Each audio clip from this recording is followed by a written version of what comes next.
हाँ चलो फिलहाल वो सब छोड़ो, स्टार्ट करते हैं लोग आगे। ठीक है, तो ये सब बंद करो, हो गया टाइम। ठीक है, तो 16 ही सही, वही 15-16 जब भी होगा। ठीक है, तो हम लोग स्टार्ट करते हैं लोग अपना नया topic, this is the rotation. ठीक है, तो कॉम्प्लेक्स पार्ट का साथ बंद करो, सब बंद करो, बंद करो, हो गया। ठीक है, हो गया, बंद करो, मोबाइल वोबाइल सब बंद करो। ठीक है, तो स्टार्ट करते हैं लोग आज। तो गुड मॉर्निंग एक बार सबको, मतलब अपना अपना पोजीशन ले लो सब। ठीक है, जो भी इधर उधर भटक रहा था माइंड, अब तो देखो रोटेशन में क्या होता है ना कि हम लोगों ने कॉम्प्लेक्स नंबर को एक पार्ट, जनरली दो पार्ट में पढ़ा जाता है। One part is called algebra part आता है, जेड को x प्लस आयोटा वाई मान करके सॉल्व करते हैं। ठीक है, और रियल पार्ट, इमेजिनरी पार्ट ऐसे करते हैं। और एक पार्ट में क्या, उसके बाद हम लोग ने डी मोइवर्स को भी पढ़ा है, अच्छे अच्छे क्वेश्चंस किए हैं। ठीक है, अब हम लोग दूसरा पार्ट जो होता है, दिस इज ज्योमेट्रिकल पार्ट होता है। उस ज्योमेट्रिकल पार्ट पढ़ने के लिए एक थोड़ा सा वेक्टर का यूज करके, एक जैसे पिछली क्लासेस में हम लोगों ने ट्रायंगल इनइक्वालिटी में वेक्टर को यूज करके देखे थे कि ट्रायंगल इनइक्वालिटी के क्वेश्चंस को कैसे सॉल्व करते हैं।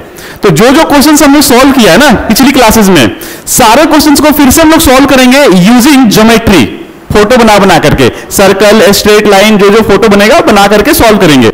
और अभी फिलहाल हम लोग रोटेशन पढ़ते हैं using the theorem of vectors. ठीक है, तो मान लेते हैं कि हमारे पास ये एक ओरिजिन है। ठीक है, कॉम्प्लेक्स प्लेन है, this is the complex plane, this is your real axis, क्या है real axis, and this is your imaginary axis. अगर ये ऐसा हुआ तो Z1 एंड Z2 तुम्हारा दो कॉम्प्लेक्स नंबर कहलाएगा। अगर हम कुछ समय के लिए मान ले this is your I cap and this is your J cap, तो ये क्या बन जाएगा, Z1 एक वेक्टर बन जाएगा और Z2 क्या बन जाएगा, एक वेक्टर बन जाएगा। और यहां पे ध्यान से देखो, अगर हम बात करते हैं OP, ये एक तुम्हारा वेक्टर की तरह दिख रहा है, और OQ ये एक वेक्टर की तरह दिख रहा है।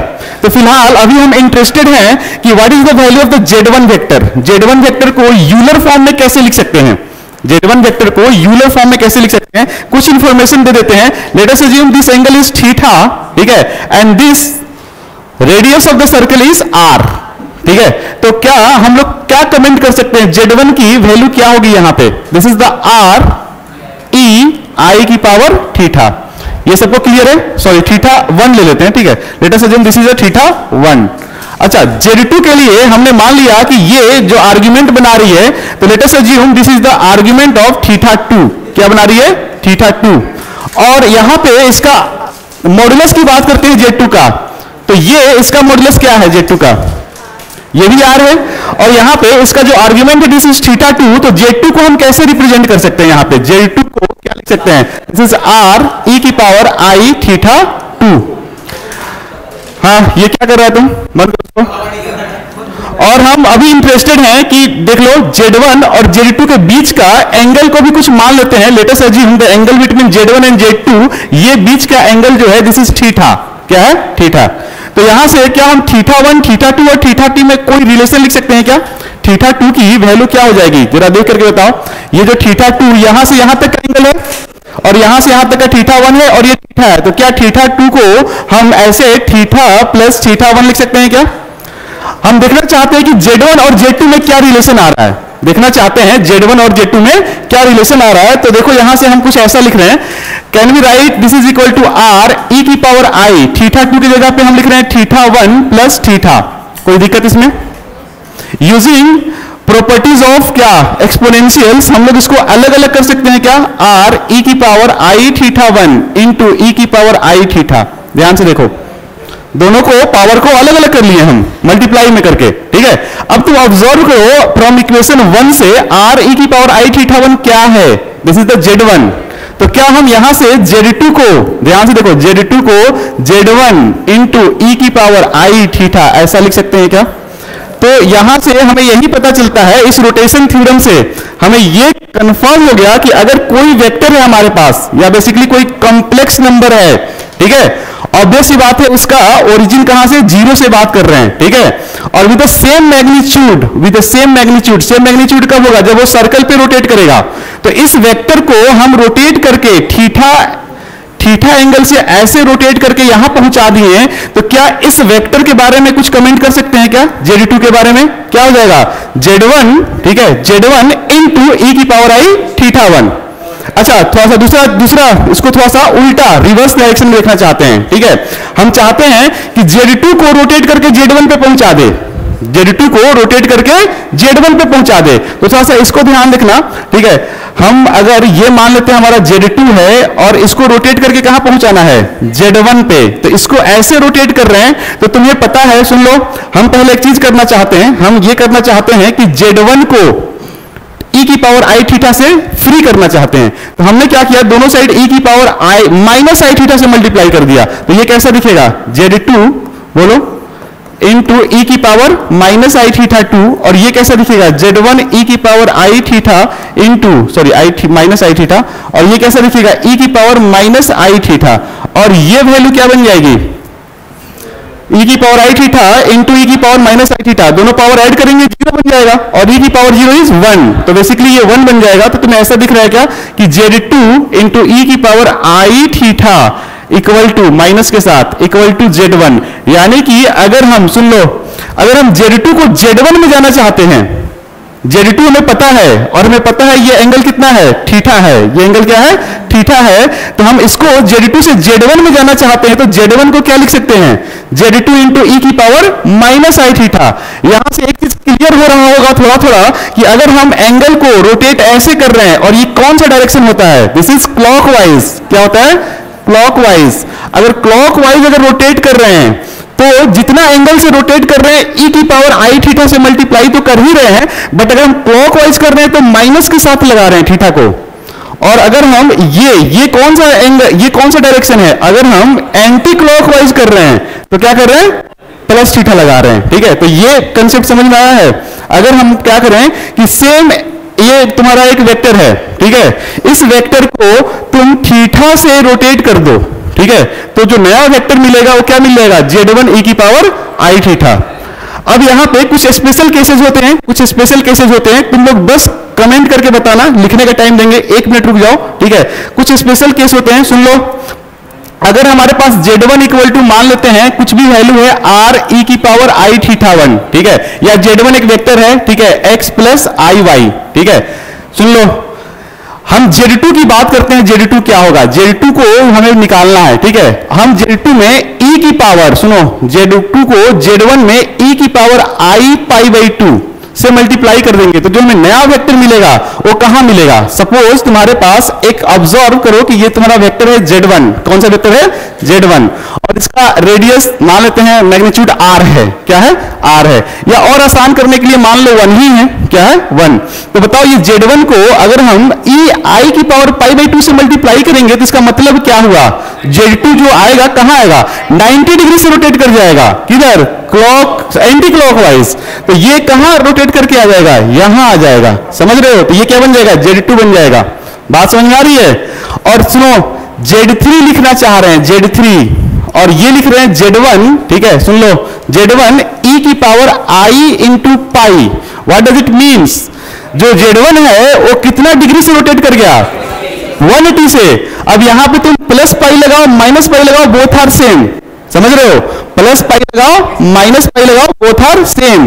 ये कितना डिग्री से रोटेट किया, पाई बाई 2 से, और पाई से रोटेट करेगा तो यहां पे Z3 आ जाएगा, दिस इज पाई, ठीक है।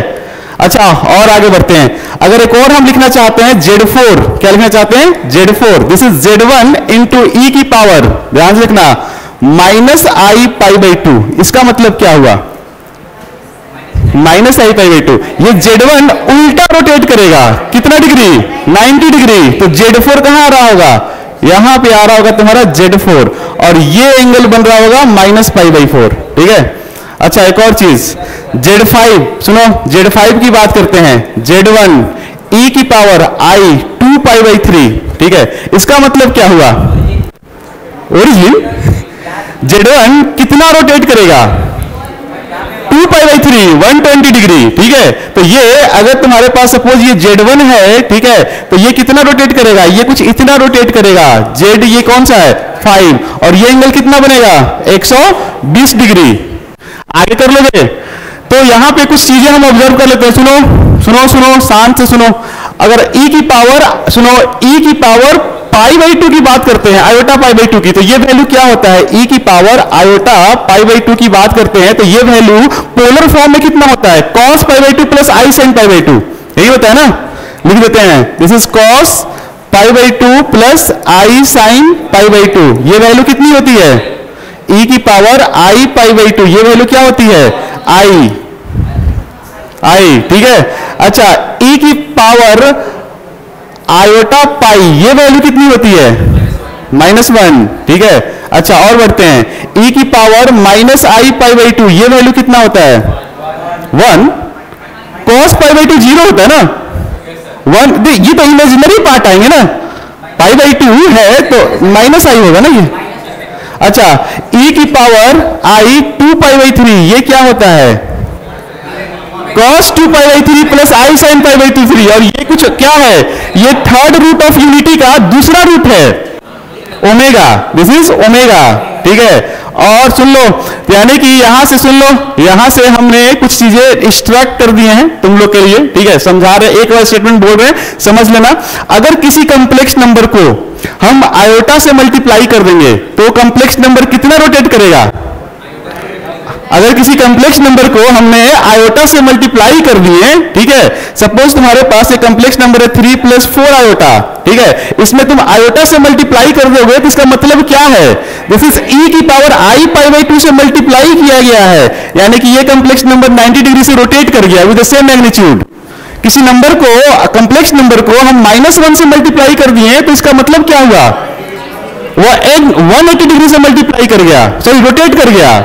अच्छा, किसी को हम क्या किए, माइनस आयोटा से मल्टीप्लाई कर दिए तो क्या हुआ, ठीक है, किसी को ओमेगा से मल्टीप्लाई कर दिए तो क्या हो गया, 120 डिग्री से रोटेट कर गया। या 100, कोई बोल रहा है कि एक वेक्टर है, सॉरी एक कॉम्प्लेक्स नंबर है जिसको 120 डिग्री से रोटेट कर रहे हैं, तो नया अब निकालो तुम, क्या होगा, तो तुम इसमें ओमेगा से मल्टीप्लाई करके निकाल लो, ठीक है,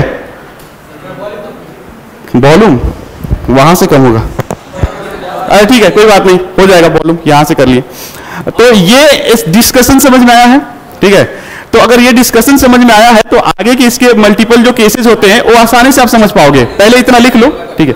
अच्छा, क्या -2 पाई बाई 3, सोच लो ना, -2 पाई बाई 3 मतलब क्या होता है, सपोज ये तुम्हारा Z1 है तो -2 पाई बाई 3 से रोटेट करेंगे तो क्लॉकवाइज करेंगे ना, तो यहां पे आ जाएगा, दिस इज -120 डिग्री, -120 डिग्री, ठीक है, माइनस ओमेगा, हाँ माइनस ओमेगा लिख सकते हैं बेसिक, 4 पाई बाई 3 भी कर सकते हैं, 4 पाई बाई 3 और -2 pi by 3 both are same, तो ये लिख लीजिए पहले आप लोग, ठीक है। ये ध्यान रखना, क्लॉकवाइज एंटी क्लॉकवाइज, क्लॉकवाइज मतलब जो पहले से कन्वेंशन पढ़ते आ रहे हो, क्लॉकवाइज मतलब नेगेटिव के साथ और एंटी क्लॉकवाइज मतलब नेगेटिव के साथ, ठीक है, पॉजिटिव के साथ, हाँ क्लॉकवाइज मतलब नेगेटिव के साथ, एंटी क्लॉकवाइज पॉजिटिव के साथ, थोड़ा सा उल्टा चलता है इसका सिचुएशन, क्या कौन सा न्यूज, विच,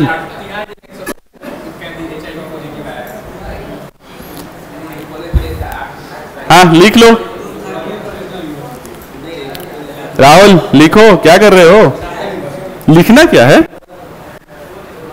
ठीक है। अगर ये डिस्कशन समझ में आया तो इसके आगे 3-4 केस बनते हैं, उसको थोड़ा सा समझाएंगे, बाकी सबको लिखने दो, तुम फास्ट हो इसका मतलब सब फास्ट नहीं है, ठीक है।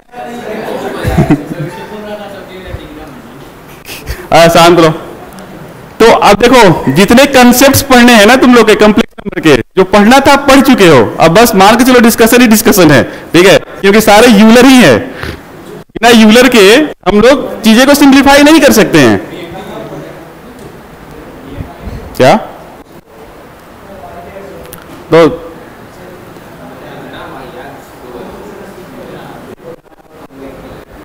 इधर बोतल नहीं फेंको, लिख लो, लिख लिया, बाकी सब लिख लिए, जल्दी लिखो,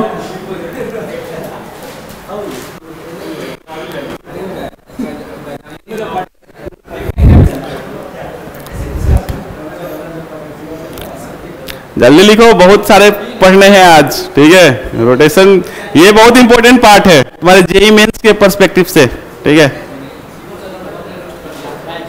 क्या एडवांस, अच्छा नहीं तो पहले तो मेंस क्लियर करो ना, फिर एडवांस के बारे में सोचना, ठीक है। अच्छा क्या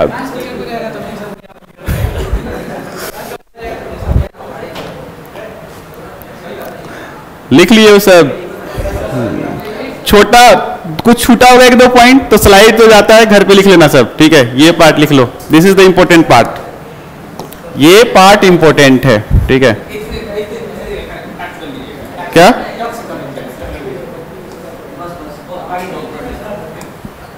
ये पार्ट इंपॉर्टेंट है ये, ठीक है? कि अगर हम आयोटा से मल्टीप्लाई कर रहे हैं तो कितना से रोटेट होगा? 90 डिग्री से, ठीक है?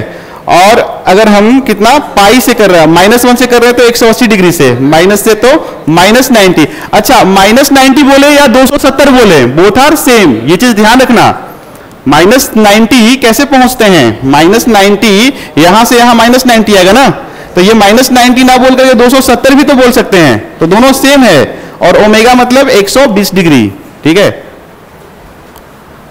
और भी लिख सकते हैं, ओमेगा स्क्वायर भी लिख सकते हैं, माइनस ओमेगा स्क्वायर भी लिख सकते हैं, बट सब चीज हमें बता देंगे तो तुम लोग क्या करोगे, ठीक है? हवन तो कुछ तुम लोग भी एक्सट्रैक्ट करो, अपने से सोचो कि क्या कर सकते हैं। चलो अब हम अगला केस देते हैं, सुन लो। केस ये है, सोचो सब कि अगर तुम्हारे पास जैसे कि जेड तो यही है, ठीक है? जेड तो यही है, रोटेट भी इसको थीटा से किया गया है, रोटेट भी इसको थीटा से किया गया है, बट प्रॉब्लम ये है कि ये जो इसका मैग्नीट्यूड आर था, अब इसका मैग्नीट्यूड कुछ अलग कर दिया गया है, या तो बढ़ा दिया गया है या घटा दिया गया है। तो इसको कैसे हम रोटेट करेंगे, मतलब कैसे लिखेंगे दोनों के बीच का रिश्ता? क्या बहुत मस्त चीज है। तो वेक्टर पढ़े हो ना, तो बताओ, सुनो, एज तुम लोग वेक्टर पढ़ चुके हो तो हम ये जानना चाहते हैं कि अगर सुनो, अभी हमने जो डिस्कस किया है Z1 और Z2 का मैग्नीट्यूड सेम रखा था, रोटेट तो कर रहे हैं बट मैग्नीट्यूड सेम रखे हैं, यानी कि सर्कल में रोटेट करा रहे हैं। लेकिन अब हम क्या कर रहे हैं कि रोटेट भी करा रहे हैं और इसकी मैग्नीट्यूड को या तो बढ़ा रहे हैं या कम कर रहे हैं। तो उस दोनों के बीच का रिश्ता कैसे निकालेंगे? Z2 माइनस Z1 करके, Z2 माइनस Z1 करेगा तो तुम्हारा पता है ये Z1 हो गया, ये Z2 हो गया, Z2 माइनस Z1 दोनों के बीच का डिस्टेंस आ जाएगा।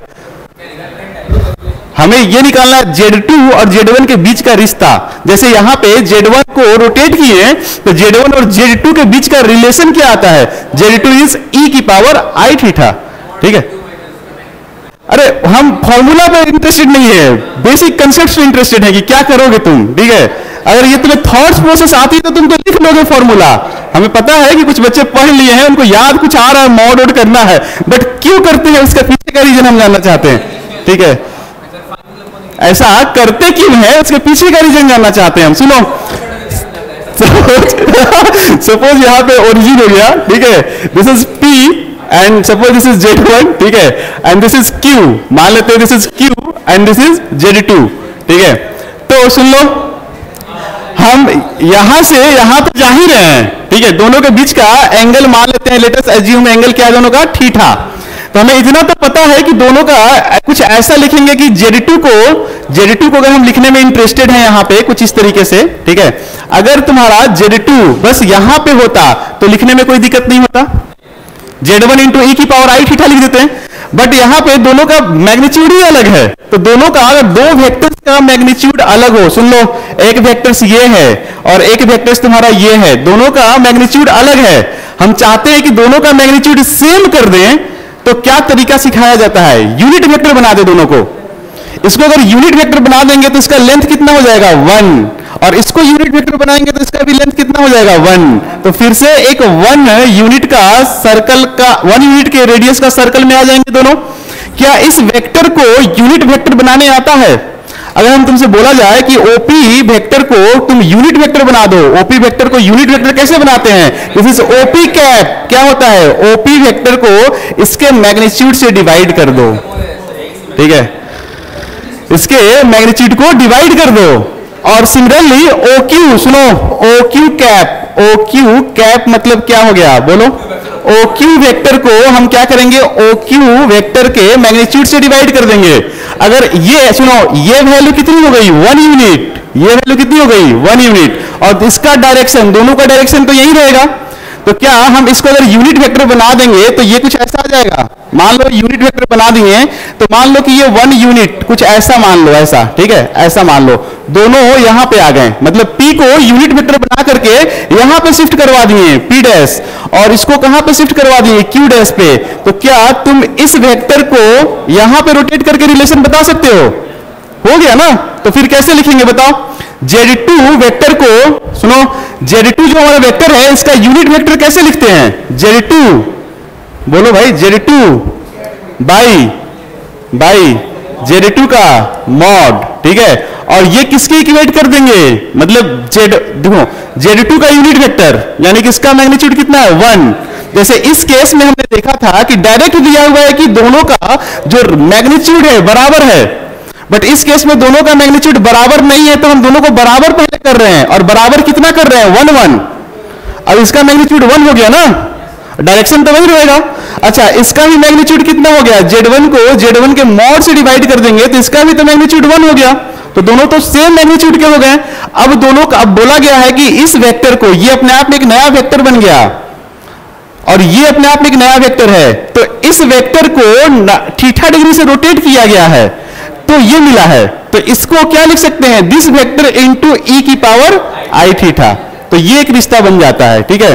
तो ये तुम्हारा रिलेशन है कि जब तुम्हारा, सुन लो, दो वेक्टर्स हो, एक को रोटेट किया गया और उसको बढ़ा दिया गया या कम कर दिया गया, तो क्या करना कि दोनों को यूनिट वेक्टर में लिखना। जैसे दोनों यूनिट वेक्टर में आ जाएंगे उसके बाद से क्या कर सकते हैं, बाकी हमारा पता है, फाइनल वेक्टर इक्वल टू, सुनो, final vector equal to initial vector into e की पावर i थीटा।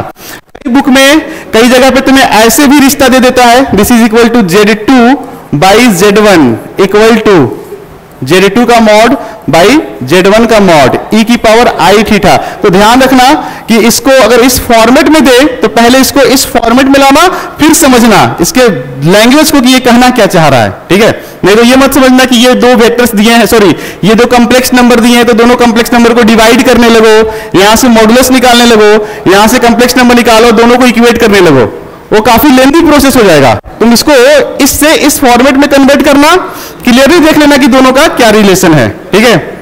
तो उम्मीद है कि ये चीजें थोड़ा सा डिस्कशन समझ में आया होगा। इसी को थोड़ा सा और आगे बढ़ाते हैं, सुनो, थोड़ा सा और आगे बढ़ाते हैं। अगर अभी तक तो हम ये पढ़ रहे थे कि हमारा ओरिजिन 0 था, मतलब जिसके अराउंड रोटेट कर रहे थे वो क्या था, 0 था। सपोज अगर ये रोटेशन का जो पॉइंट है अगर 0 ना रहे, suppose let us assume this is Z0, ठीक है, अगर इसको हम क्या ले लेते हैं, Z0 ले लेते हैं, ठीक है, और इसको क्या ले लेते हैं P, suppose this is O है, ठीक है, O ही मान लेते हैं, दिस इज P, और ये सपोज Z1 और ये क्या है Q, and this is equal to Z2। तो अब कैसे करेंगे? जैसे कि हम उसमें क्या लिख रहे थे, पिछले बार क्या कर रहे थे, OP वेक्टर लिख रहे थे, ये लिख रहे थे ना। अब यहां पे सबसे पहले हमें एक वेक्टर बनाना पड़ेगा। कौन सा वेक्टर बनाना पड़ेगा? एक हमारा कौन सा वेक्टर है, एक हमारा है OQ वेक्टर, और दूसरा वेक्टर कौन सा है, दूसरा वेक्टर कौन सा है, OP वेक्टर। तो क्या OQ वेक्टर बता सकते हो क्या होगा? पोजीशन वेक्टर, सुन लिख रहे हैं, position vector of Q minus position vector of O। ये पता है ना। AB वेक्टर को कैसे लिखते हैं, बेसिक फिजिक्स में पढ़े होंगे शायद। AB वेक्टर का मतलब क्या होता है, position vector of B minus position vector of A। इस केस में सुनो, इस केस में सिंस तुम्हारा ये क्या था, ओरिजिन 0 था, तो इसलिए हमें जरूरत नहीं था लिखने का कि position vector of P minus position vector of O, क्योंकि ये बाय डिफॉल्ट ओरिजिन है। और ये डिस्कशन हम पहले भी कर चुके हैं कि इसको हम क्या बोलते हैं, position vector of P with respect to origin. But यहां पे सिंस ओरिजिन है तो हम इसको इग्नोर करके चलते हैं। तो यहां पे हम क्या बोलेंगे कि position vector of P with respect to O। तो कैसे लिखेंगे, position vector of Q minus position vector of O। और इसको कैसे लिखेंगे बताओ, OP वेक्टर को position vector of P minus position vector of O। और जरा एक बात बताओ, पोजीशन वेक्टर ऑफ Q क्या है? देखो ना, पोजीशन वेक्टर ऑफ Q क्या है, दिस इज Z2, और पोजीशन वेक्टर ऑफ O क्या है, Z0। और इधर की बात करते हैं तो this is Z1 minus Z0। अब एक बात बताओ कि हमें तो पता चल गया कि ये वेक्टर का लेंथ कितना होगा, ये वेक्टर, सॉरी ये वेक्टर कौन सा है, ये vector is Z1 minus Z0, ये वेक्टर पता चल गया।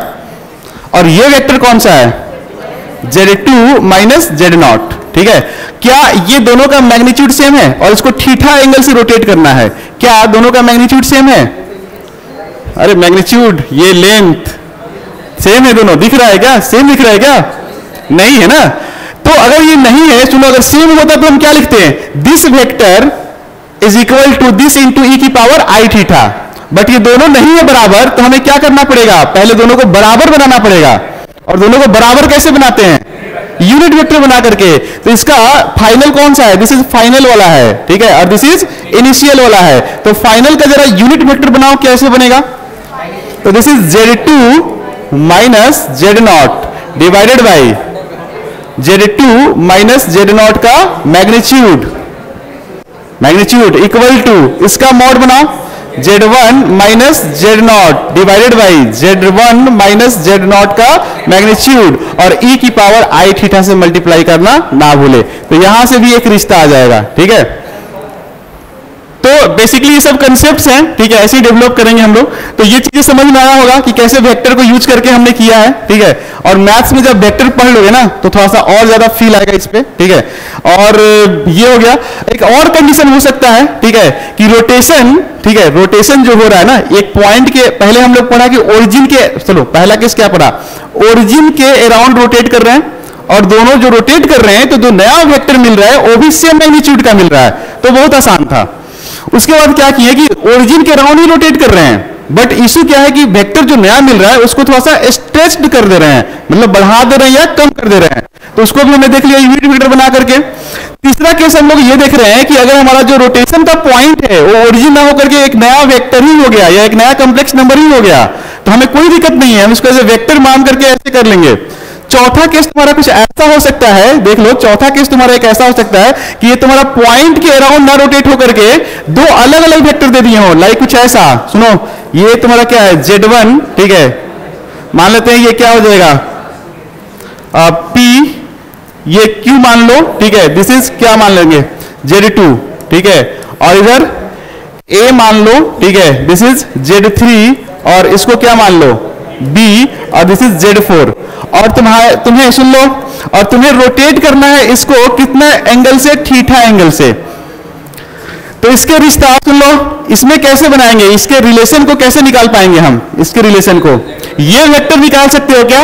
AB वेक्टर को, यानी कि फाइनल वेक्टर वाला कौन है? पहले लिख लेते हैं, फाइनल वेक्टर कौन है? दिस इज अ फाइनल, ठीक है, और ये कौन सा है? इनिशियल, ठीक है। यानी हम इस वेक्टर को, सुनो, इस वेक्टर को ऐसे रोटेट करके हम यहां तक पहुंचना चाहते हैं।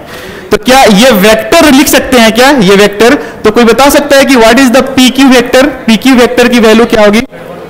PQ vector position vector of Q minus position vector of P। तो ये क्या हो जाएगा? Z2 minus Z1। और क्या कोई AB वेक्टर लिख सकता है क्या? Z4 माइनस Z3, ठीक है, हो गया, हो गया, तो कर लो। अच्छा, ये दोनों जरूरी नहीं है कि ये वेक्टर और ये वेक्टर दोनों बराबर होंगे, जरूरी तो नहीं है। तो जरूरी नहीं है तो फिर से हम वही तरीका अपनाएंगे, दोनों को पहले क्या बनाएंगे? यूनिट वेक्टर, और उसके बाद से क्या कर लेंगे? बाकी जो रिश्ता आता है कर लेंगे। तो दोनों को यूनिट वेक्टर बना लो। तो सुन लो, फाइनल वाला कौन है? फाइनल वाला, तो क्या हम ऐसे लिख सकते हैं? AB वेक्टर का डिवाइडेड बाई AB का मॉड, ठीक है, इक्वल टू PQ वेक्टर को इसके PQ के मॉड से डिवाइड कर देते हैं और e की पावर आई थीटा कर देंगे, क्योंकि इसको रोटेट भी किया गया है। तो कर लो, ये क्या कैसा दिखेगा ये शकल सूरत? तुम ऐसे फॉर्मेट में याद रखो ना, फॉर्मूला याद नहीं करना है। देखो, फॉर्मूला याद नहीं करना है, तुम्हें बस ये तरीका याद करना है कि कैसे आ रहा है। तो ये कैसे आएगा? AB वेक्टर क्या है? This is Z4 minus Z3 divided by Z4 minus Z3 का क्या? मॉड, ठीक है, इक्वल टू, बोलो, Z2 minus Z1 by Z1 का मॉड e की पावर आई थीटा। टेंशन नहीं लो, इस ऐसे खतरनाक तुम्हारे क्वेश्चंस नहीं आएंगे, बस तुम्हारे थ्योरी में पढ़ा करके छोड़ दिया जाता है कि कभी क्वेश्चंस आए तो देख लेना, ठीक है। बट देख लेते हैं इसके कुछ क्वेश्चंस कैसे बनते हैं, ठीक है। तो क्वेश्चंस कैसे बनते हैं क्या? हाँ, तो अच्छा लिखना है, लिख लो पहले, ठीक है। यहां से कहां से लिखना है? यहां से क्या बोल रहा है?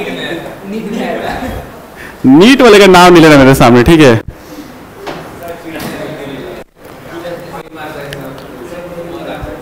देख लो,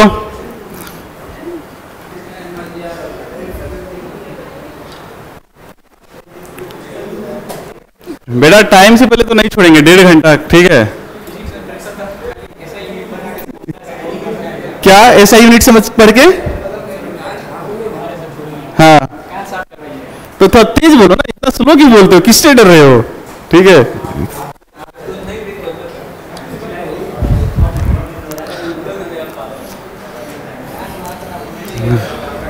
रोटेशन में, ठीक है, इससे ज्यादा आप कंडीशंस बन ही नहीं सकते हैं, ठीक है, तुम्हारे लेवल पे और एडवांस लेवल पे। और देखते हैं कि एडवांस वालों ने कभी क्वेश्चंस पूछा भी था रोटेशन पे, तो कितना आसान सा क्वेश्चन पूछा था बहुत पहले, ठीक है। क्या? यस है, ठीक है। पहले एक दो इसके क्या बोलते हैं, देखो ये सब चीजें अगर जिसको समझ में आ रहा है ना डिस्कशन, तो वो क्वेश्चंस को एकदम क्या बोलते हैं बर्बाद कर सकता है, लाइक कि ज्योमेट्री के थ्रू कि सर ये क्वेश्चंस बेकार में पूछ रहा है सब, ठीक है, तो ज्योमेट्री से हम आंसर निकाल लेंगे। तो देखते हैं वो सब क्वेश्चन सब कैसे हैं, ठीक है। हो गया? अच्छा, तुम लोग को यही चीजें पसंद है ना कि मतलब पहले समझा दो दो बार, ठीक है, 10 मिनट का टाइम दो, लिखो, उसी में लोग बात करें, चलता रहेगा, ठीक है। सही है क्या? चलता रहेगा ऐसे ही वेकेशन पे?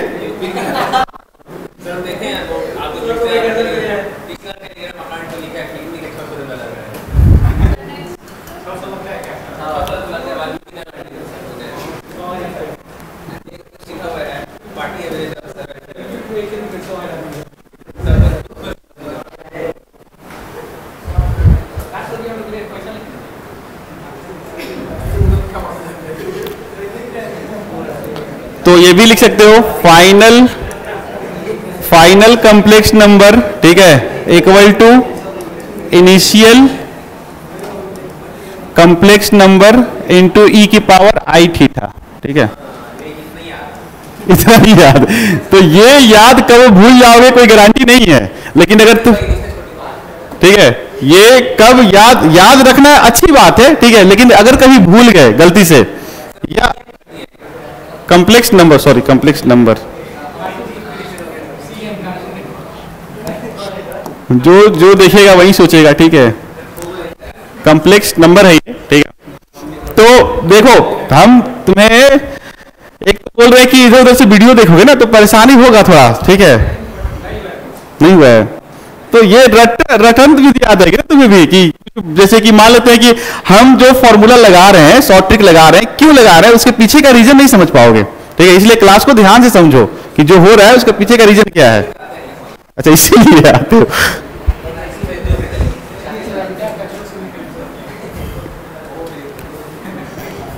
तो सारे सब्जेक्ट में तुम्हें ऐसे ही, सारे सब्जेक्ट तुम्हें पढ़ना पड़ेगा क्लास आकर के, ठीक है, डिटेल डिस्कशन मिलेगी ना क्लास में। अच्छा, तो अच्छी बात है ना, ज्यादा डिटेल मिल रहा है तो और अच्छी बात है, और कंसेप्चुअली स्ट्रांग हो गए।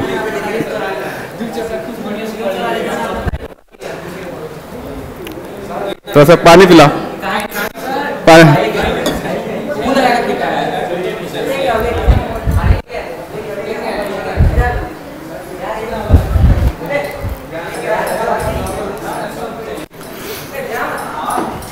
हो गया? लिख लिए? सेक्शन लिखो, क्या बाद में लिखेगा? स्टोर हो गया, वाह गुड, यानी कि लेवल अप कर रहा है, ठीक है, लेवल अप हो रहा है थोड़ा थोड़ा। देखो ये कोई सोचेगा नहीं याद करें, तो याद तो Z3 Z4 कंफ्यूज हो जाएगा, क्या Z3 ये पोजीशन कैसे कोई याद कर पाएगा, तो अलग पोजीशन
क्या सो गए क्या तुम? उठो उठो उठो। हाँ लिख ली, चलो।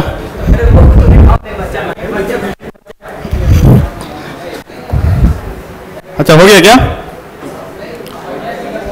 लिख लिए सब? ये वाला जल्दी लिखो।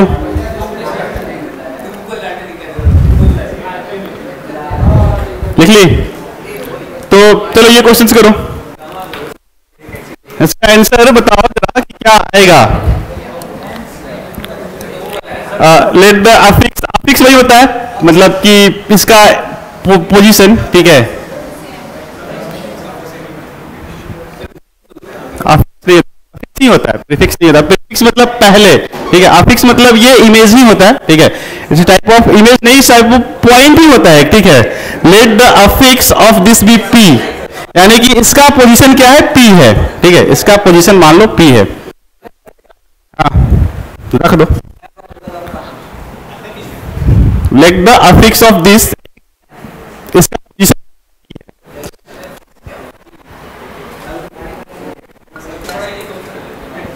बड़ा इजी क्वेश्चन है। हाँ बात सही है, ठीक है, बात सही है। हाँ हाँ, दिस इज आंसर। बताओ ना आंसर क्या है? 2 और -4i, 2 -4i कहां पे आएगा ये? दिस इज 1 2 -4i कहीं यहां पे आ रहा होगा, ठीक है। तो दिस इज योर वेक्टर, ये क्या हो गया? दिस इज p, और मान लो दिस इज योर z1, ठीक है। और इसको कितने डिग्री से रोटेट किया गया है? 180 डिग्री से, और 180 डिग्री से रोटेट किया गया है, ठीक है। और जो इसका लेंथ है उससे कितना कर दिया गया है? 5/2। तो 5/2 से स्ट्रेच कर दिया गया है, यानी कि कहने का मतलब है कि इसका रेडियस, सॉरी इसका मैग्नीट्यूड अगर r हुआ तो इसका कितना हो जाएगा? 5/2r, ठीक है। बाकी कर सकते हैं आप लोग। अगर ये r है तो ये क्या हो जाएगा? 5/2r। अरे गेट बंद करो, क्यों खोल रहा है? बंद नहीं हो रहा है। हाँ ये क्वेश्चंस कीजिए सब कोई। बोल बम नहीं जाते हैं हम, ठीक है। यस, नहीं केदारनाथ जाते हैं, ठीक है, केदारनाथ।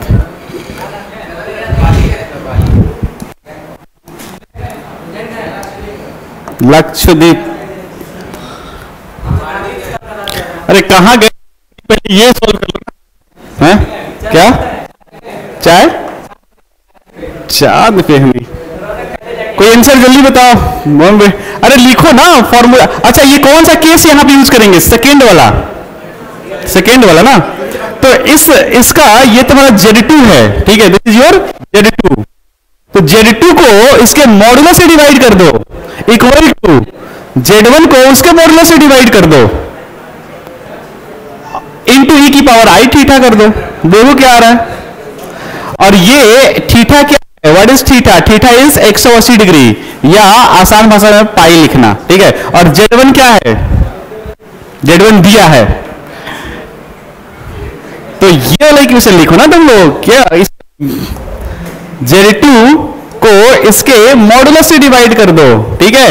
और इक्वल टू Z1 को इसके मॉडुलस से डिवाइड कर दो, क्या हो जाएगा बताओ?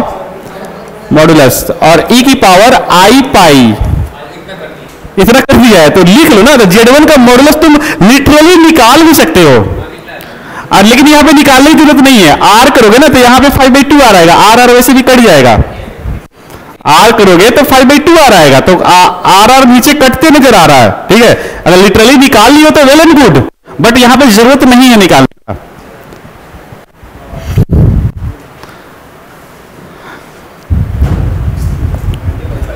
कितना आंसर आ रहा है? कॉम्प्लेक्स नंबर ही आएगा एक, ठीक है। वाह बेटा, कैलकुलेशन भी तुम लोग का, हाय हाय क्या कैलकुलेशन है। What is Z2? Z2 by what is mod of Z2? अगर इसको मान लेते हैं कि r है तो दिस इज 5/2r, और अगर ये है तुम्हारा Z1 और ये क्या हो गया? r, और e की पावर i पाई को क्या लिख सकते हैं? -1, ठीक है। याद है तो वेरी गुड, नहीं याद है तो cos pi plus i sin पाई लिख लेना। साइड में क्या लिख लेना? cos pi plus i sin पाई, ठीक है। और दिस इज -1। तो यहां से आर तो कटते हुए नजर आ रहा है, ठीक है। तो Z2 की वैल्यू क्या नजर आ रही है? Z2 की वैल्यू आ रही है, अच्छा 2/5, ठीक है। और कुछ ऐसा आ रहा है, क्या आएगा? 2/5 और ये -Z1, तो माइनस यानी कि क्या हो जाएगा? -2 + 4 आयोटा हो जाएगा, यही आंसर होगा। कर लूं क्या आया? तो -4/5 + 8/5 आयोटा आ गया, वही होगा। और तुम्हें दिख भी रहा है कि कौन से ये फोर्थ क्वाड्रेंट में आने चाहिए, तो एक पॉजिटिव और एक नेगेटिव आने चाहिए। क्या ये ओरिजिन है वो? हाँ ठीक है। कितना चला सक्षम? Z2 की वैल्यू क्या आ रही है?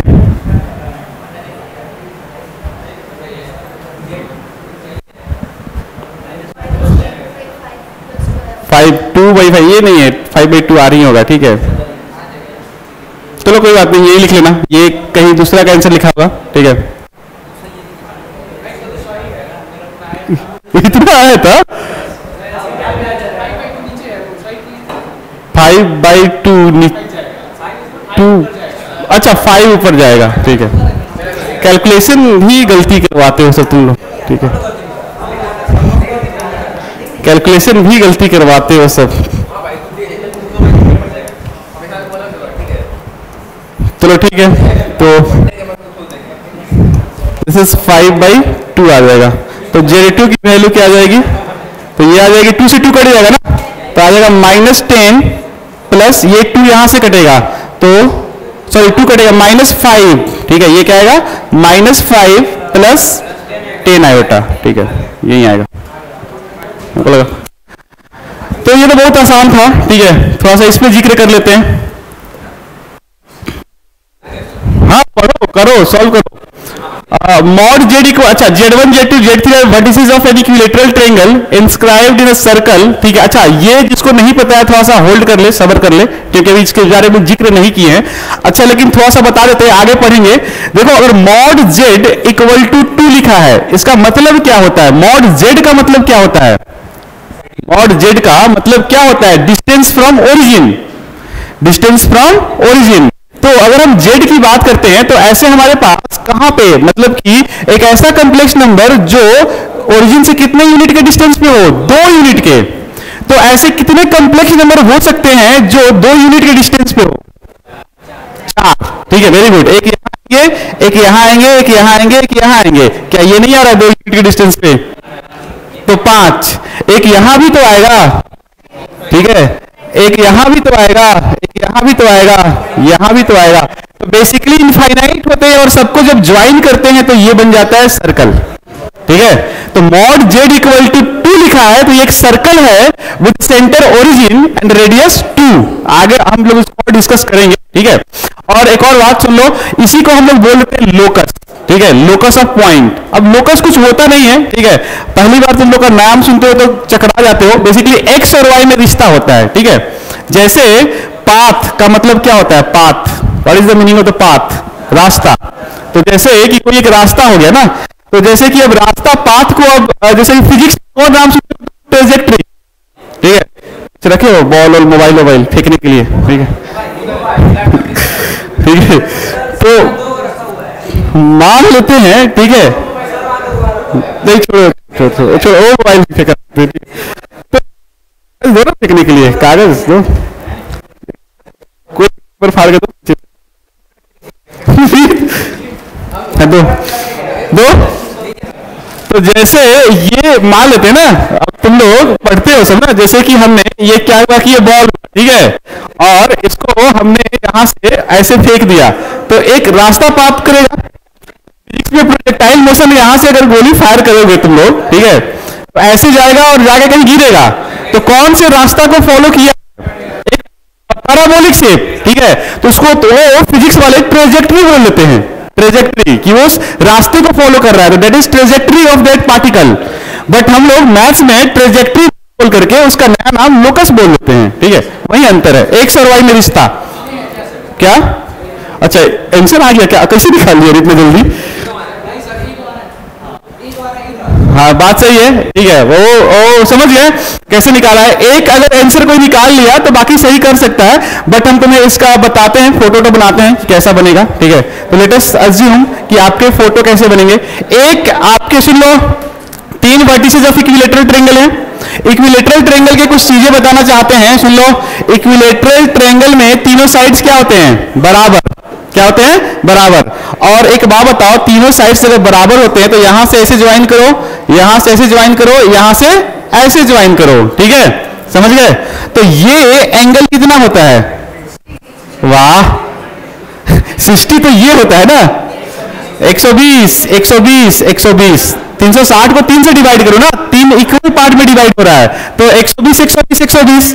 तो बेसिकली हम क्या कर सकते हैं, तो बेसिकली हम यहां पे क्या कर सकते हैं, एक हमारा Z1 दिया हुआ है और ये Z1 कितना दिया हुआ है? 1 + √3 आयोटा। तो यहां से अब क्लियरली दिख रहा है कि इसका मॉडुलस कितना होता है? 2 दिख रहा है ना। और तुम्हें ये बोल भी दिया है कि तुम्हारा ये एक सर्कल पे लाई कर रहा है, जो इक्विलेटरल ट्रायंगल है ना, एक सर्कल पे लाई कर रहा है और इस सर्कल का रेडियस कितना है? 2। तो देख लेते हैं कहां कहां लाई कर रहा है। तो जो पहला तुम्हारा जो बन के आ रहा है ये कितना डिग्री का बनेगा? tan अल्फा निकालो ना, tan अल्फा निकाल लो, कितना? √3/1, ठीक है, कितना आ गया? 60 डिग्री। यानी जो तुम्हारा पहला कंप्लेक्स नंबर है Z1, ठीक है, कुछ यहां पे है Z1, कितना एंगल पे है? 60 डिग्री पे है, सही है। तो अब तुम्हें Z2 निकालना है, Z2। मान लेते हैं कि Z2 यहां पे है तुम्हारा Z2, ठीक है, और Z3 तुम्हारा कहीं इधर है, मान लेते हैं, ठीक है, Z3 तुम्हारा कहीं इधर है। तीनों इक्विलेटरल ट्रायंगल बना रहे हैं, हमने पहले मान लिया, अगर पहले बेसिक से गए तो, ठीक है। तो अगर हम फॉर्मूला से बनाना चाहेंगे, मतलब कि थ्योरी से जो अभी पढ़े हैं, तो Z2 को कैसे लिख सकते हैं? Z2 को can we right Z1 * e⁻I, बोलो कितना डिग्री आगे बढ़ेंगे हम? 120 डिग्री आगे। अरे ये एंगल बढ़ेंगे हम, 120 डिग्री बढ़ेंगे। तो दिस इज 2π/3। निकाल सकते हो क्या? Z1 का वैल्यू पता है, ये वैल्यू को क्या होगा? e⁻I 2π/3। What is this? cos 2π/3 + I sin 2π/3। और Z3 को कैसे लिख सकते हैं? Z3 is Z2 * e⁻I 2π/3। और यहां से 120 डिग्री और आगे बढ़ेंगे तो क्या आएगा? 120 डिग्री और आगे बढ़ेंगे तो क्या आएगा? अरे भाई Z2 से 120 डिग्री और आगे बढ़ेंगे तो Z3 आएगा ना। और यहां पे दोनों सबका मैग्नीट्यूड सेम है, तो मैग्नीट्यूड के बारे में सोचना ही नहीं है। तो उम्मीद है कि ये तरीका से आप लोग निकाल सकते हैं, बट हम यहां पे डायरेक्ट देखते हैं ना, ये 60 डिग्री है, सुनो ये 60 डिग्री है, तो 120 आगे बढ़ेंगे तो कितने डिग्री पे पहुंचेंगे?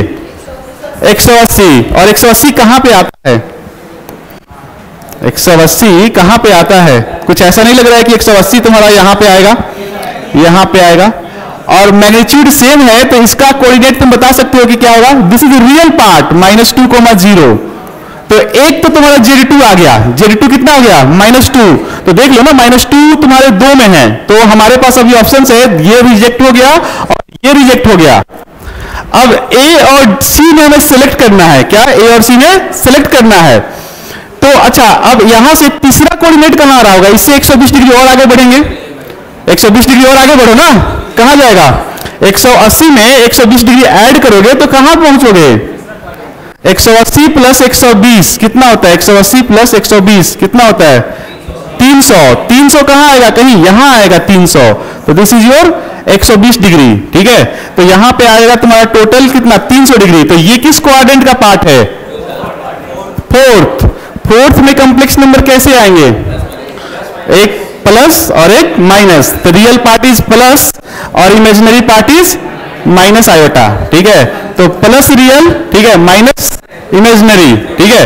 तो प्लस माइनस देख लो किसका आ रहा है, तो इसका प्लस है, तो ये भी रिजेक्ट हो गया, ये सेकेंड वाला। तो ये एक बचा, तो ये आंसर हो गया, ठीक है। बाकी जो इसका बेसिक तरीका है निकालने का तो बता दिए कैसे निकालना है, ठीक है। Z2 को कैसे निकालेंगे? Z1 * e⁻I 2π/3। और Z1 तुम्हें पता है, Z2 क्या है?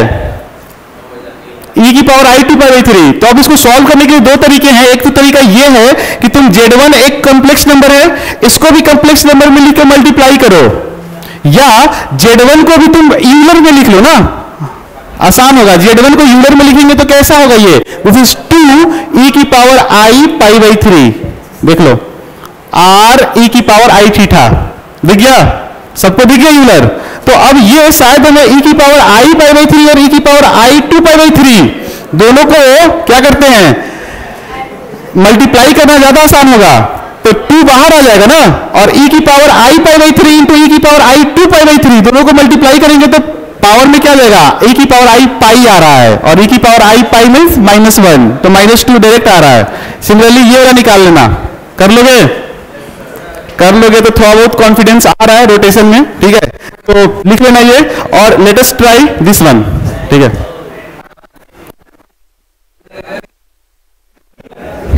तो एक फोटो अंग्रेजी आती है तुम लोग को, ठीक है, ये बस डराने के लिए ऐसा, ठीक है, ये इतना बड़ा अंग्रेजी लिखा है कि बच्चे देख के डर जाए, लेकिन तुम लोग को डरना है ही नहीं ना, क्या है ये, तो अंग्रेजी है ना, अंग्रेजी तुम लोग को आती है, बचपन से अंग्रेजी पढ़ रहे हो, एक ही चीज तो पढ़े हो अंग्रेजी, ठीक है, क्या? अच्छा, सब एजी मिशन वाले कौन है इसमें? सब अंग्रेजी अंग्रेजी वाले हैं सभी, ठीक है, और वो सेंट जोसेफ वाले कौन है? तुम दोनों में पढ़ी है, दोनों में हाथ उठा रही है, अच्छा, तो सेंट जोसेफ और एजी मिशन, सेंट जेवियर्स, ये सब अच्छे अंग्रेजी के स्कूल हैं, ठीक है, क्या? बाकी सब तो है ही, मतलब ये सब माना जाता है, ठीक है, तो इसका मतलब ये नहीं कि पहले माना जाता था, अब पता नहीं अब स्कूल कैसा हुआ है, ठीक है, मतलब हमारे टाइम में ये सब अच्छे स्कूल थे। अब फोटो बनाओ, तुम्हें देख के भी लग रहा होगा ना, इतना बड़ा क्वेश्चन है, तो तुम ऐसे तो सोच नहीं सकते हो, अनटिल अनलेस फोटो नहीं बनाओगे तो कुछ नहीं होगा, तो एक बार फोटो बनाओ,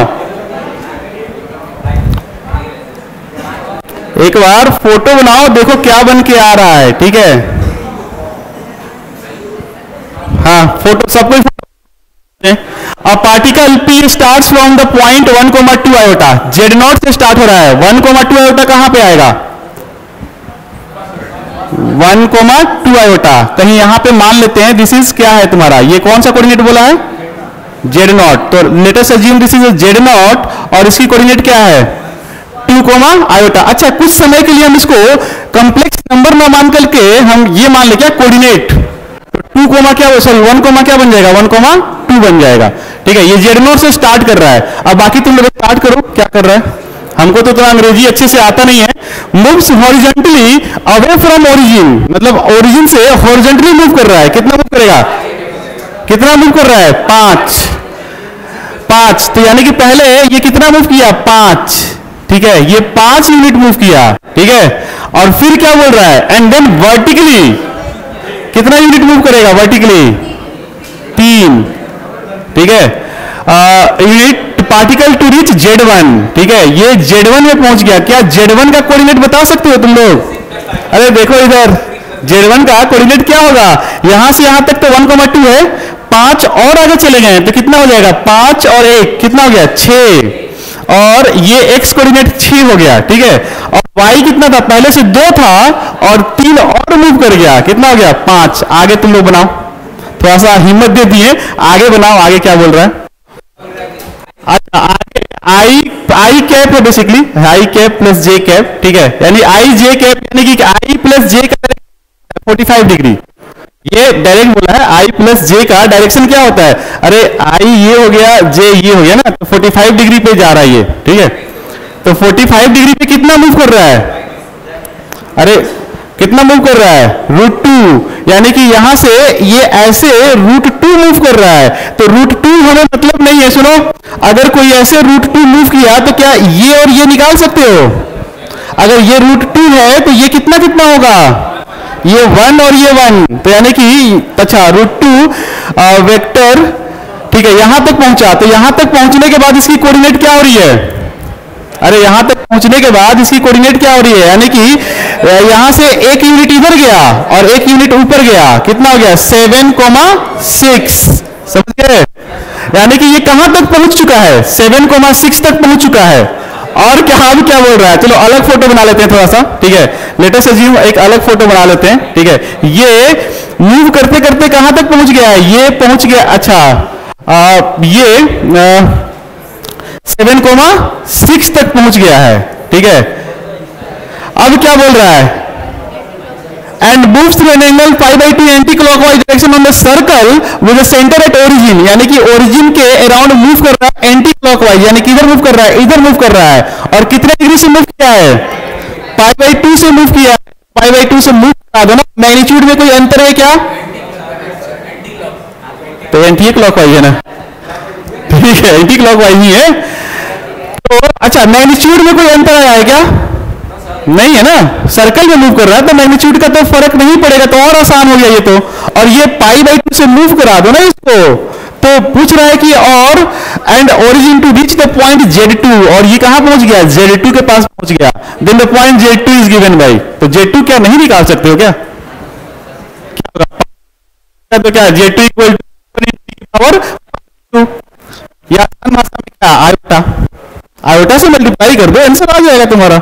देख लो, Z1 जो आया है तुम्हारा, दिस इज Z1, ये वैल्यू में, ठीक है, इसमें यानी कि क्या है? 7 + 6 आयोटा है, तो इसमें आयोटा से मल्टीप्लाई कर दो, देख लो आंसर क्या आ रहा है।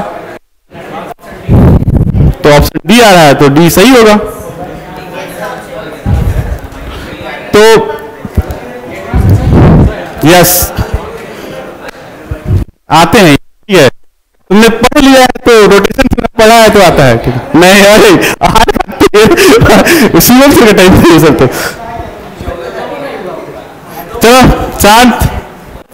तो ये देख लो, आसान, कभी कभी सुन लो, कभी कभी जो आसान क्वेश्चंस आते हैं ना, तो तुम लोग टेंशन इस खुशी मत मनाना सर कि हमारे पेपर के टाइम में आसान पेपर आ गया। आसान पेपर नहीं, आसान क्वेश्चंस, ठीक है। आसान क्वेश्चंस को एक तरीके से मतलब बहुत लोग मानते हैं कि आसान क्वेश्चन आने से खुश हो जाते हैं और अच्छा है कि हमारा लक सही है, बट हमें लगता है कि लक सही नहीं, लक खराब है तो आसान आते हैं तुम्हारे पेपर में। अगर जो बच्चे पढ़ के गए हैं, ठीक है, तो अगर मान लेते हैं ये पेपर आ गया, क्वेश्चंस आ गया, ये तो बहुत इजी है, ठीक है। अगर तुम्हें, अगर क्या हुआ कि उस पर्टिकुलर टाइम पे तुम्हें ये क्वेश्चन नहीं चमका या समझ में नहीं आया क्या करें, या लैंग्वेज देख करके तुम छोड़ दिए, इतना बड़ा लैंग्वेज देख करके छोड़ दिए, बट एक बार पढ़ते तब तो पता चलता कितना इजी है। लेकिन बाकी सारे बच्चे जिनसे तुम्हारी कंपटीशन है, सबसे नहीं बात नहीं हो रही है, जिनसे कंपटीशन है वो सारे किया हुआ है, और लकली तुमसे ये छूट गया तब तो तुम्हारा खत्म, ठीक है। और टफ है तो सबके लिए टफ है, और टफ तुमने कर लिया तो तुम्हारे लिए प्लस पॉइंट है ना, बाकी लोग से नहीं हुआ जिससे कंपटीशन है और तुम कर लिए। जैसे कि कभी कभी हो जाता है ना, जैसे तुम लोग में से एक अच्छा बच्चा था, ठीक है, बहुत अच्छा बच्चा था तुम लोग के पीछे ही, मतलब अच्छा बच्चा है क्लास में ही, और कभी कभी एक डिफरेंशिएशन आ जाए, लाइक कुछ ऐसा, ठीक है, sin x इंटू, ठीक है, cosec x, ठीक है, इसका इंटीग्रेशन आ जाए, ठीक है, या तो इसका इंटीग्रेशन बच्चे अब क्या करेंगे ना, छोड़ देंगे ना, कैसे करें यार, उसका तो प्रोडक्ट रूल सिखाया नहीं गया है, ठीक है, तो छोड़ देते हैं ऐसे। लेकिन बाकी जो दूसरे बच्चे हैं ना, जो मतलब एवरेज बच्चे हैं, वो कर रहे हैं इसको, क्योंकि उनके पास टाइम है ये क्वेश्चंस को फोकस करने के लिए। अब जो भी था, ठीक है, लेकिन काफी समय वेस्ट, पता नहीं बाद में बना पाया कि नहीं बना पाया, डाउट में है, ठीक है, लेकिन काफी समय वेस्ट किया इसमें सोचने में कि क्या करें, ठीक है।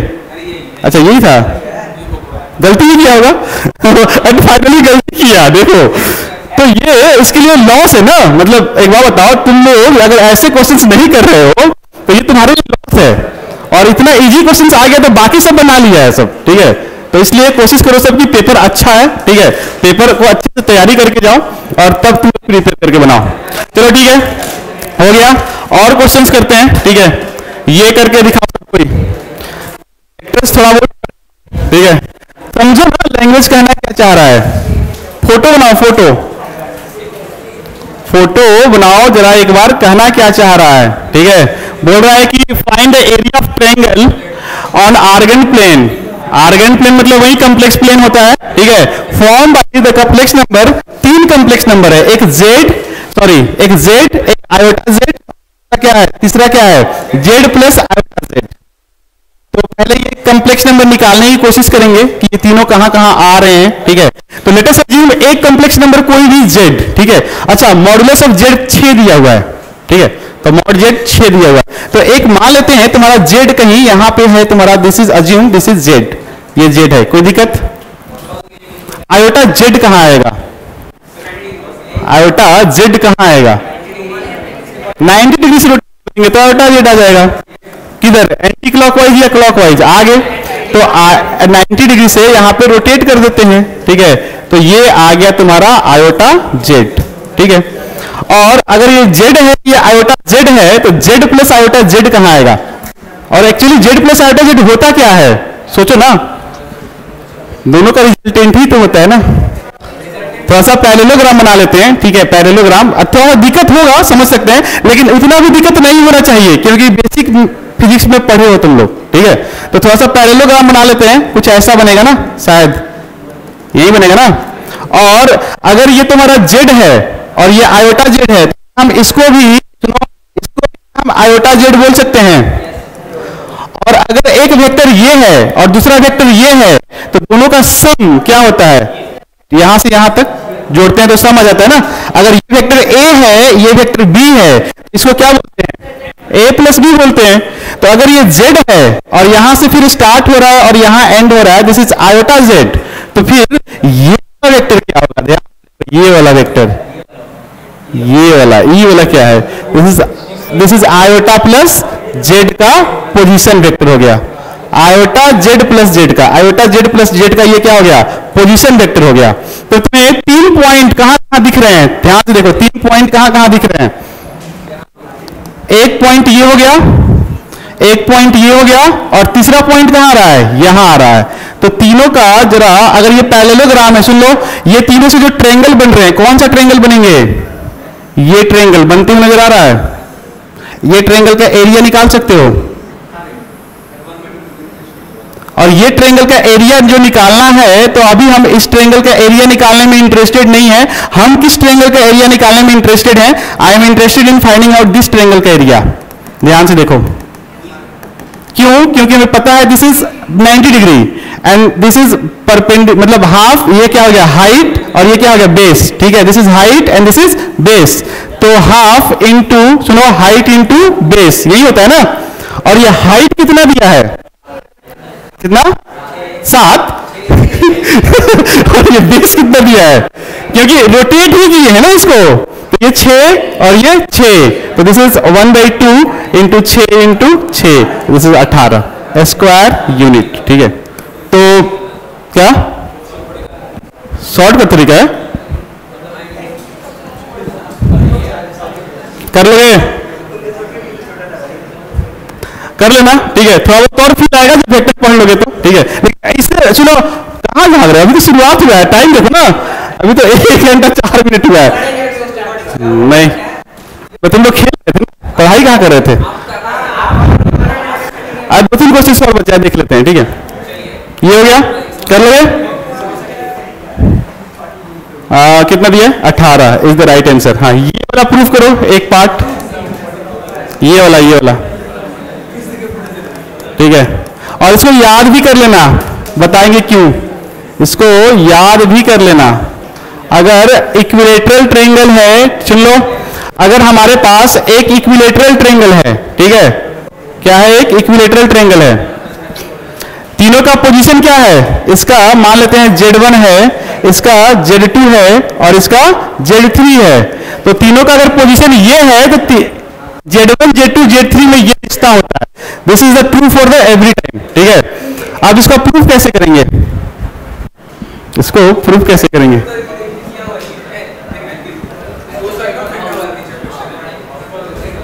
इसको, ये दो बहुत इंपॉर्टेंट कंसेप्ट्स होते हैं, बेसिकली हम लोग प्रूफ करेंगे इसको, ठीक है? ये रिजल्ट तुम लोग याद रखना, कभी कभी क्वेश्चंस आते हैं, इनफैक्ट आया भी है, ठीक है? जेईई मेंस में 1-2 साल पहले आया भी है, और 1-2 बार नहीं, बहुत बार आया, मतलब 2 बार आया है। एक बार बहुत पहले पूछा गया था, मतलब 2-3-4, ठीक है? और फिर अभी रिसेंटली पूछा इस कंसेप्ट पे, बट हमें इंटरेस्टेड उसमें नहीं है, हम इंटरेस्ट लेते हैं इसको प्रूफ कैसे करेंगे। m प्लस किस, इसको बात नहीं कर रहे, इसकी बात कर रहे हैं। हाँ हाँ हाँ, ठीक है, करो। इसी को कहते हैं अधजल गगरी, कैसा एक कहावत होता है ना, आधा नॉलेज और क्या, कहाँ का फॉर्मूला कहाँ बताया जा रहा है। यहाँ पे कुछ कंडीशन भी तो देख लो, Z1, Z2, Z3 है क्या? वर्टिसेस ऑफ इक्विलेटरल ट्रायंगल हैं, ठीक है? यही होता है, ठीक है? हमें पता है ये जो बोल रहा है क्या बोल रहा है, ठीक है? और उसका प्रूफ कहाँ यूज आता है, उसका प्रूफ शायद इसको करने में आए, ठीक है? बट हमने अभी इसका इंटरेस्ट कर रहे हैं, ठीक है? घर से नहीं, अभी करो सब कोई। हिंट देना चाहे तो हिंट दे रहे हैं, सुनो, हिंट ये तो हिंट दे देंगे। लो, ये तुम्हें एक वेक्टर नजर आ रहा है। अगर हम ये इसको जो वेक्टर माने तो एक वेक्टर नजर आ रहा है। पहला वेक्टर सुन लो, ये एक वेक्टर की तरह दिख रहा है, ठीक है। दूसरा वेक्टर दिख रहा है ना। अगर हम इस वेक्टर को इधर रोटेट कर दें ऐसे, तो ये क्या एंगल होगा? π/3। और हम इसको लिखना चाहे रिश्ता, तो कैसे लिख पाओगे?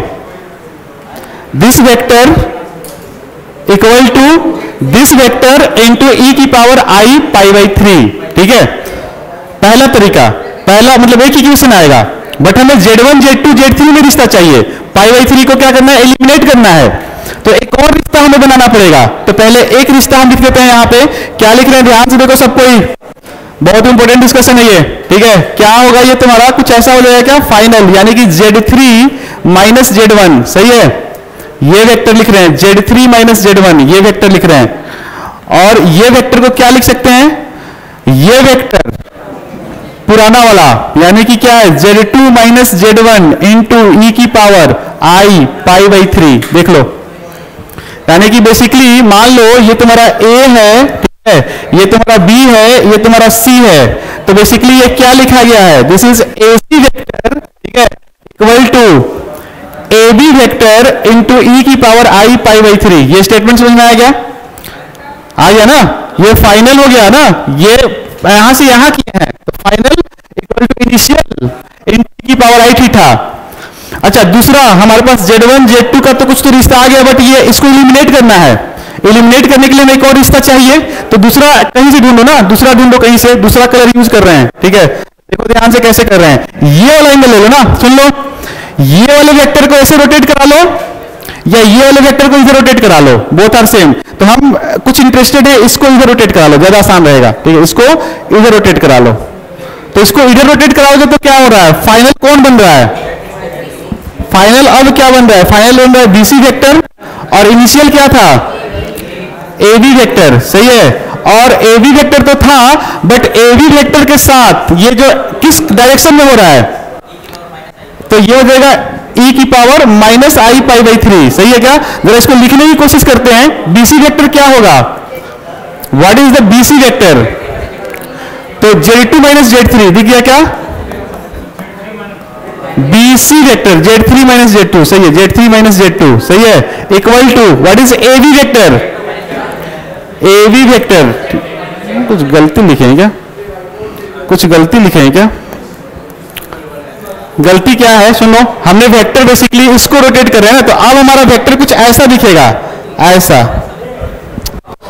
और यही दिक्कत है इसमें, पहले जो था ऐसे था ना, अब हमारा जो नया वेक्टर दिखेगा, ध्यान से देखो, हमारा जो नया वेक्टर दिख रहा है, अब ऐसे मान रहे हैं ना, इसको रोटेट कर रहे हैं ऐसे, तो हम किसको, इसको एज ए इसको वेक्टर ट्रीट कर रहे हैं, ठीक है, और इसको ऐसे रोटेट करा रहे हैं। तो हमारा कौन सा वेक्टर दिख रहा है? BA वेक्टर दिख रहा है। बेसिकली कौन सा दिख रहा है? BA vector. फाइनल कौन सा है? फाइनल कौन सा है? BC वेक्टर, सही तो लिखे हैं, फाइनल BC वेक्टर है, बट इनिशियल कौन सा है? ये ऐसे जा रहा है ना, ऐसे जा रहा है, तो ये कौन सा है? ये BA वेक्टर है। तो यहां पे हमें लिखना पड़ेगा BA वेक्टर। क्या लिखना पड़ेगा? BA vector.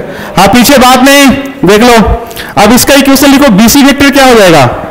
What is BC vector? तो this is Z3 minus Z2 और equal to what is this vector? BA vector क्या है? BA vector Z1 minus Z2 e की पावर i माइनस i π/3। अब ये एक इक्वेशन नंबर 1, एक equation number 2। Theta को एलिमिनेट करने का क्या तरीका है और कैसे कर सकते हैं? सबको बताओ। अरे कम से कम ये नहीं लिख पा रहे हो, कम से कम कैलकुलेशन तो देख लो। थीटा को डिवाइड करेंगे, दोनों को मल्टीप्लाई करेंगे, मल्टीप्लाई करेंगे तो देखो ना, e की पावर i π/3 और e की पावर माइनस i π/3, दोनों क्या हो जाएगा? कट जाएगा, मतलब पावर ऐड होगा तो 0 आ जाएगा ना। या ऐसे भी सोच सकते हो, ये क्या है? कॉस, सुनो क्या है, और जो भी है, ठीक है, कॉस जो भी है, ठीक है, इसको तुम चेक कर लेना एक बार। अच्छा, दोनों को मल्टीप्लाई करो जरा, दोनों साइड, लेफ्ट साइड और राइट हैंड साइड। तो इधर क्या बन के आ रहा है? इसको आपस में मल्टीप्लाई कर देते हैं। क्या डायरेक्ट कर रहे हैं? देखो, ये बनेगा Z3 का स्क्वायर ये फिर इससे मल्टीप्लाई करेंगे तो क्या आएगा माइनस Z3 इंटू Z2, सही है। अच्छा Z1 से इससे मल्टीप्लाई करो, क्या आएगा माइनस Z1 Z3, और फिर यही होगा तो प्लस Z1 Z2, आ गया क्या। इधर आते हैं, इन दोनों को आपस में मल्टीप्लाई करो, Z1 इंटू क्या जाएगा Z1 इंटू Z2, सही है क्या। फिर इससे इसमें करेंगे तो माइनस Z2 का स्क्वायर, फिर इससे इसे करेंगे तो क्या जाएगा माइनस Z1 का स्क्वायर, फिर Z1 से इसे करेंगे तो क्या जाएगा प्लस Z1 Z2, ठीक है। तो देख लो कुछ कुछ कट रहा है, उसको काटने की कोशिश करते हैं, तो आई थिंक Z1 यहां कट रहा है, Z1 Z2 दोनों साइड प्लस है, कट जाएगा, ठीक है।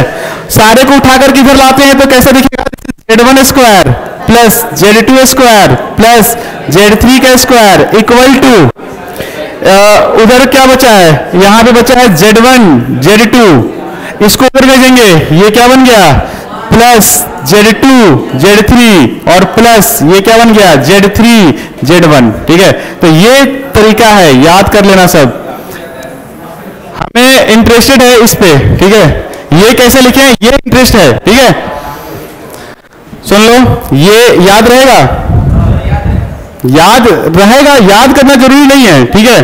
अच्छा ये वाले को प्रूफ करने के लिए हम बता रहे हैं, सुन लो, अभी तुम इग्नोर कर सकते हो, आगे चल करके जब सर्कम सेंटर पढ़ोगे ना, सर्कम सेंटर पढ़ोगे तो तुम्हें बताया जाएगा। सुन लो, एक ट्रायंगल, हल्ला नहीं, बस 10 मिनट और बचा है, हल्ला नहीं, 10 मिनट रुक जाओ, रुक जाओ, फिर भी जरूरी है, ठीक है। कुछ इंपॉर्टेंट चीज है, इसको खत्म ही कर लो, ठीक है, 2 मिनट लगेगा। तो अरे शांत रहो, सुनो, हमारा इंटरेस्ट ये है कि तुम लोग अगर इक्विलेटरल ट्रायंगल की बात करते हैं ना, तो इसमें 4 ऐसे पॉइंट्स आते हैं, क्या क्या, एक सर्कम सेंटर, ठीक है, ऑर्थो सेंटर, ऐसे ऐसे 4 पॉइंट्स आते हैं, एक मीडियन पर लोग, मीडियन जहां इंटरसेक्ट करेगा उसको एक पॉइंट बोलते हैं, परपेंडिकुलर बाइसेक्टर, एंगल बाइसेक्टर, ठीक है। ये सब पढ़े हो, तो जब स्ट्रेट लाइन पढ़ाया जाएगा तुम्हें, तो वहां पे सब डिस्कस किया जाएगा, तो बताया जाता है कि जो चारों पॉइंट होते हैं ना इक्विलेटरल ट्रायंगल पे एक ही होते हैं, ठीक है। तो ये तुम्हें जब इक्विलेटरल ट्रायंगल पढ़ाया जाएगा तो इसका प्रूफ दे दिया जाएगा, ठीक है। अभी इसको थोड़ा सा इग्नोर करो, वैसे भी तुम लोग को हेवी मिल रहा है लेक्चर में, ठीक है। तो थोड़ा सा ये बहुत पहले कहीं पूछा गया था इसी कंसेप्ट पे, तो इसको कैसे सॉल्व करोगे, इसको देखो, अगर हम बात करें अभी जो हमने डिस्कशन किया है उससे बनाने के लिए, तो ऑफ कोर्स इसको विद इन 1 मिनट हम सॉल्व कर सकते हैं, ठीक है, बट हम उसमें इंटरेस्ट नहीं लेते हैं, ठीक है। तो इंटरेस्ट हमारा क्या है, ठीक है, कंसेप्ट से चलने में, ठीक है। ये क्या बोल रहा है कि Z1 Z2 and are the roots of the equation, इसके रूट्स हैं, ठीक है। तो अगर इसके रूट्स हैं, सुन लो, अगर इसके रूट्स हैं तो हमें क्या क्या इंफॉर्मेशन मिल रहा है, ठीक है। Z1 प्लस Z2 क्या मिल रहा है, बोलो माइनस A, और Z1 इंटू Z2 ये क्या मिल रहा है B, ये तो सबको पता चल गया। और हमें यहां से ऑप्शन देख के भी लग रहा है A स्क्वायर का वैल्यू पूछा है B के साथ, दिख रहा है। तो A स्क्वायर कैसे आएगा, कहीं ना कहीं हमें ऐसा करने से आएगा, ठीक है, का होल स्क्वायर करेंगे तो शायद A स्क्वायर आएगा, ठीक है। ये समझ में आ गया। अब हमारे पास इंफॉर्मेशन क्या क्या दिया है, complex number, further assume that origin Z1 Z2 form equilateral triangle, origin Z1 Z2 क्या बना रहे हैं, इक्विलेटरल ट्रायंगल बना रहे हैं, ठीक है। तो हमारा पास इक्विलेटरल ट्रायंगल कुछ कैसा दिखेगा, कोई बता सकता है, ये ओरिजिन हो गया, ये Z1 हो गया, ये Z2 हो गया, ठीक है, ये ओरिजिन हो गया, ये Z1 हो गया और ये Z2 हो गया, ठीक है। देख लो एक बार, सपोज ये O ही मान लो, इसको A मान लो और इसको B मान लो, कैसे निकालेंगे Z1 और Z2 के बीच में रिश्ता, तो Z1 को कुछ मान लो ना, Z1 को मान लो, और ये Z1 को K कैसे मानोगे, R इंटू E की पावर